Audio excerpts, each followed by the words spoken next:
everyone, and welcome to another episode of My FM21 Top 3, a series where we take a look at an aspect of Football Manager and I give you my top 3 in that said aspect, and you get to comment in the comments below and tell me why I'm wrong. That's usually what happens. But yeah, today we're going to be looking at My FM21 Top 3 formations. Those preset formations that are already in the game that we plug and play a little bit. And these are my best ones.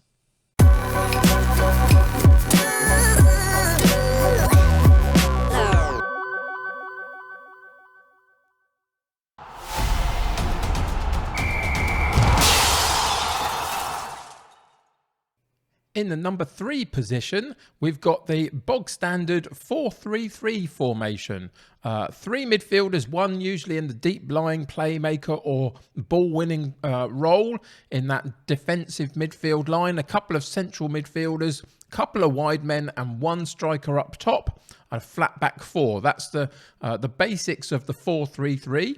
And the reason that I like this is that you often win the central midfield battle with that third extra body in there compared to some that are maybe playing 2. It also gives you a more defensively sound formation to work from because of that defensive midfield position. He can sit in front of the back 4 and really hold the position and stop those attacking midfielders from really getting to grips with the game at times. This I've partnered up. If you remember a few weeks ago, we did My FM21 Top 3 preset tactics. And the third of those tactics was the fluid counter-attacking style, which I quite like. And especially in the lower divisions, it can help to soak up some pressure and then counter-attack. But then you look all the way through to the top of the English Premier League and you get the likes of Manchester United playing that style a bit as well. So in the 4-3-3, the reason I think the two of them work up very well together is that you can soak up the pressure. You can even bring these wide men into this kind of area if you want to as well and work from this sort of grounding. I prefer to have them slightly further up though myself. You get to soak up the pressure, and when you receive the ball back, you get a couple of different ways you can do it. If you've got a couple of decent ball-playing defenders, you can go straight out to the wide men, and then these two central midfielders can move forward and support the play from there. Or if you've got better central midfield working passes of the ball, you can put it into midfield and work the counter-attack through midfield and out wide to the right or to the left. Or you can get these to drop in on the inverted winger or the inside forward and get the overlap on the fullbacks while still maintaining a certain level of defensive solidity because of this holding player. All round, I think up till this point here, from getting the ball back and getting it up to this point, I think it works very well. The down point of a couple of these different tactics, of course, is that one player up front, you've got to be very specific about how you get it to that player and how they're being supported from midfield. So we're not going to talk too much about roles in this particular setup. We'll do that in another list at some point. But my number 3 is the 4-3-3. And I think all round, it's a pretty solid choice.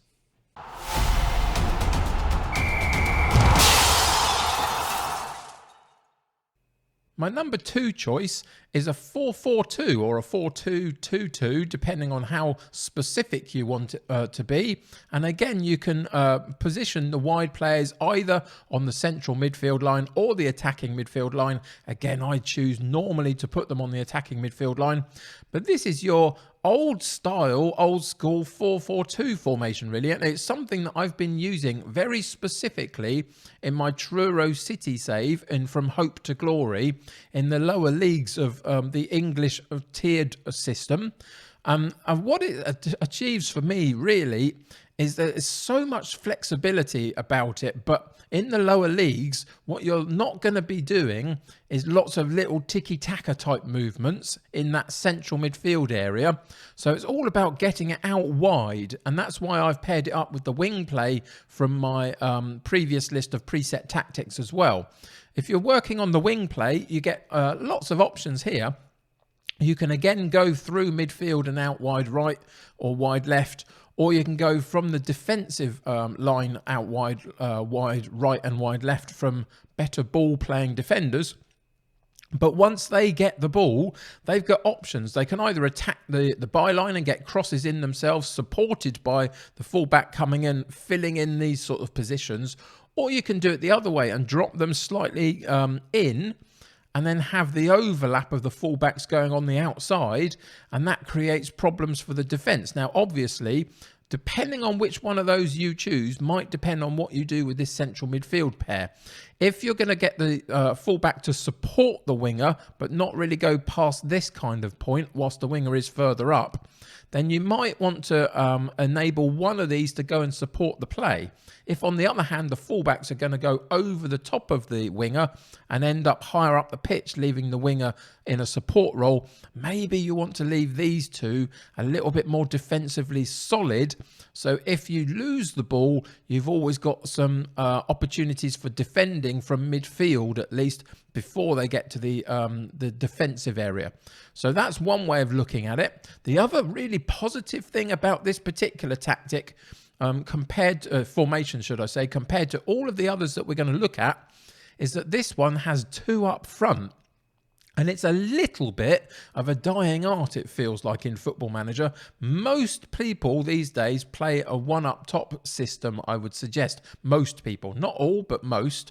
And I've really appreciated having this pairing up top. You can use the target man and a poacher, or you can use a pressing forward and a deep lying forward, or you can use a couple of complete forwards if you've got really very good people that can dovetail with each other and figure it out amongst themselves. There's lots of options, but what you do get, of course, is that the minute this ball goes into the box, either from out wide or from a through ball from midfield, you've got more of a danger for the defence to figure out, because there are your two strikers there immediately. Whereas in the other formations, when there's only one, getting support from midfield is always a little bit more challenging, and you can get them to the edge of the box maybe, but not so much always inside the box. I quite like the fact that there's a dual strike force there, and it really gives a lot of good performances, for me anyway, in the lower leagues, as I say, as we were bringing Truro City up. Obviously, there are gaps in all of these different formations depending on who you're playing against and what formation they come up with. For example, if they're playing three in midfield, then you might lose that midfield battle, and that might be a problem to keep hold of the ball. But again, if they're playing three at the back or two central defenders, either or, I think these two strikers cause problems. So there's some positive and negative in all of these. But I really, this time round, in FM21, more so than any of the other FMs recently, I would suggest, I think the 4-4-2 is coming back into fashion a little bit, and it's worked really well for me.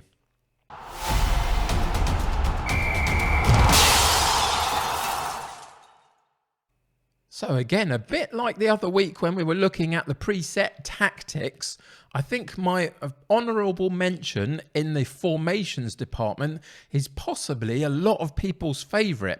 And it's the 4-2-3-1, and I've paired it with my honourable mention from the preset tactics as well, the Gegenpress. I think this is quite a lot of FM players' preferred option, and there are reasons for it. It is very, very good in a lot of ways. If you've got the right players, this bank of three just behind a striker can really pin in the opponents in the Gegenpress style and cause a lot of problems. If you can win the ball up the pitch early, then you're laughing at getting plenty of opportunities at goal. So there are lots and lots of positives. And of course I use this, and I use the Gegenpress at times because I think the pairing is slightly overpowered at times in FM.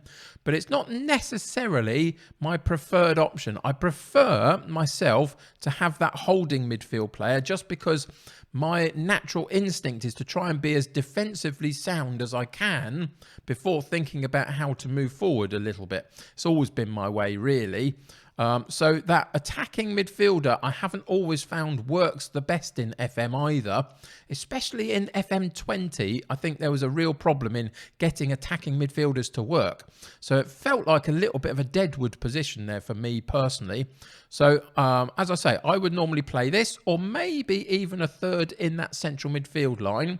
But a lot of people play the 4-2-3-1, and the benefits of it, as I say, are you can win the ball back higher up the pitch. You get much more support early on for the central striker if you play an attacking midfielder. You've also got options to either hold these two back in the central midfield line and be more defensive minded to allow the fullbacks to roam forward a little bit, or keep the fullbacks in their defensive area, hold that back four in that line of defence and allow one of these to go and support the play in a box-to-box midfielder role, sort of. There's plenty of options there. You've also, of course, on the wide areas, got options in terms of whether you bring these inside for the inside forward role, which a lot of people play again, or whether you keep them on the wing supported by the fullbacks. Of course, if you let them drift in again, we're looking for the overlap on the fullbacks potentially if you're going all out on attack. So there is a very, very over-attacking sense about this particular formation if you play it in the way a lot of people do. The reason I don't prefer it myself is I prefer that little bit of sense of security in the defensive area just to build my play from. And so this one gets the honourable mention, and you can all tell me why I'm wrong in the comments below and why you much prefer it, because a lot of people do.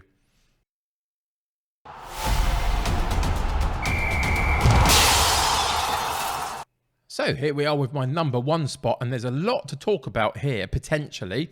The first thing I would say is that you'll notice that all of my choices have a back four.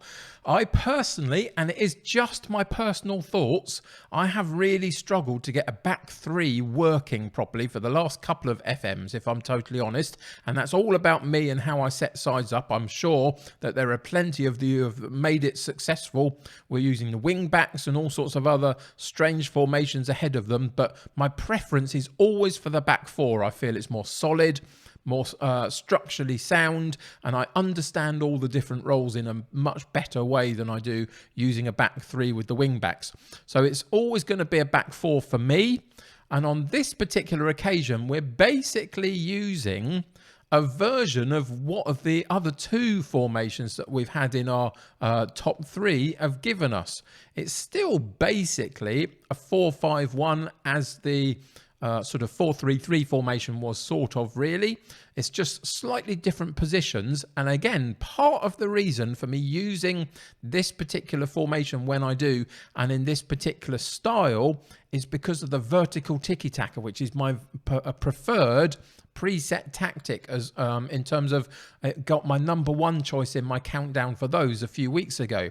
So pairing these up together is my absolute preferred way to play Football Manager. It doesn't mean that I try and do it everywhere I go, because I really don't. Occasionally I bring it out if I'm really stuck for ideas and I want to reset into something that I know a bit better. But you just have to go with what's in front of you in terms of the personnel in your team at times, and it doesn't always fit this style. But in a long-term series, if I can, I will always attempt to veer towards this style as we move through the seasons. And there are a number of reasons for it. So specifically with the vertical tiki-taka, what you're looking for is the vertical movement of moving up a couple of lines and then maybe drop it back one to move up a couple of lines. It's that vertical movement of the ball. And I like the fact that through the team, there are lots of triangles here to be able to move the ball around. If you think that if the ball goes into this central midfield player and you've got a holding sort of attacking midfield player here that's going to hold his position whilst you've got this guy moving maybe in on an inside run, you then got the fullback coming up to support as well. So now you're looking at sort of this kind of setup. Maybe if you're going ultra attacking, you've always got the defensive midfielder, which is really valuable in this type of scenario to hold that defensive shape. But all of a sudden, this guy has got options and he can move the ball to any of them, and it gives you a way forward. I really, really like the fact that in this particular style of play, what you have is that you have the triangles. All over the pitch, there are triangles if you look for them. And if you're playing the vertical tiki-taka and moving the ball quickly amongst yourselves, I mean, it doesn't have to be too quick, but reasonably quick, then ultimately the opposition are chasing shadows. Now, it looks as though this guy is going to get overrun in that central midfield area, especially if there's 3 guys potentially in there from the opposition. But what I would say is this guy is a holding player. If you have this guy on support, he'll drop in and help out as well. But you've also got this one. And this is actually my key person in this entire formation. You have to get this player right. And because what you're not going to be asking him to do is lots of running up and down, up and down, up and down in the right-hand side if you're going to play the central midfield line, the wide man on that right-hand side. Of course, you could switch it over and play this one further up than this one further back. I usually play this on the right. And the reason this one is so important is because he can come in and do this role as well. If you play a wide midfielder or an inverted winger or something of the like on a supportive role, he'll come and fill in this position. And if you've got a good fullback, then he can work this kind of space in support of that. And you don't have as many gaps here as it first looks like you do. Obviously, you've still got the issue that in a lot of these formations, it's a one-striker situation. So you've got to find a way to get support to him. But I think the inside forward, potentially off this left-hand side, will always support that. What I normally play is an attacking midfield player rather than a playmaker in this particular role, and maybe have a box-to-box midfielder in this particular position supporting the play, and maybe a more defensive ball-playing player in that defensive midfield role. But again, there are options. You play the holding midfielder in sort of ball winning, and you can go more playmaker from the central midfield position. There's loads of options, as there are in all of these different formations and styles of play. But this is my preferred one because what I've always based this on is that I'm a Manchester United fan, and years ago watching the more attacking Ryan Giggs down the left with the more ball-playing wide player in Beckham down the right gave us lots of different options. The fullbacks can support these players in different ways. If you've got a supporting wide right player, the fullback can overlap and get crosses in, or can just support, and this can be your more defensively sound side. So when you get counter-attacked, there's always players at the back, at least 3 of them. You can also do the same on the left. You can either support the wide attacking midfielder with this fullback and just not have him move past the halfway line and be more defensively secure. Or if he's going to cut inside on the inside forward role, you can always move him on the outside and overlap and get some crosses in from there. There are loads of options, but I love the shape of this. I love how there is plenty of flexibility, but there is brilliant opportunity, especially with the vertical tiki-taka, to move that ball through the lines and get your chances down the other end of the pitch. It's just my preferred way of doing it. So there you have it. There are my 3 choices and my honourable mention. Do let me know in the comments below what you think, whether you agree or disagree. And if you disagree, it's absolutely fine. This is just an opinion and we're all allowed to have them. But just do it nicely. Be nice and start conversation in the comments below about why you prefer something else, or what it is that you prefer. Let me know if I haven't covered your particular favourites. Have you made 3 at the back work, and is that your go-to formation? I'm always interested to learn what people are up to in this particular type of game, and these are just my choices. I really like the choices I've got. It's always my go-to stuff. It doesn't mean that I'm right though. So let me know what you think in the comments below. Subscribe to the channel if you haven't already, and click that notification bell if you haven't already. That'll help you keep up to date with all the videos that I release. There'll be another FM21 My Top 3 next week, and it will be dealing with a completely different category. So watch out for that. Check out a load of my new series that have come this week though. Aberdeen is a new one, and there's another new series starting on Friday. Lots of great content. Click a like button on this particular episode for me. That will help me get seen by lots more people. Until next time though, take care of yourselves. I'll see you very soon. Bye for now.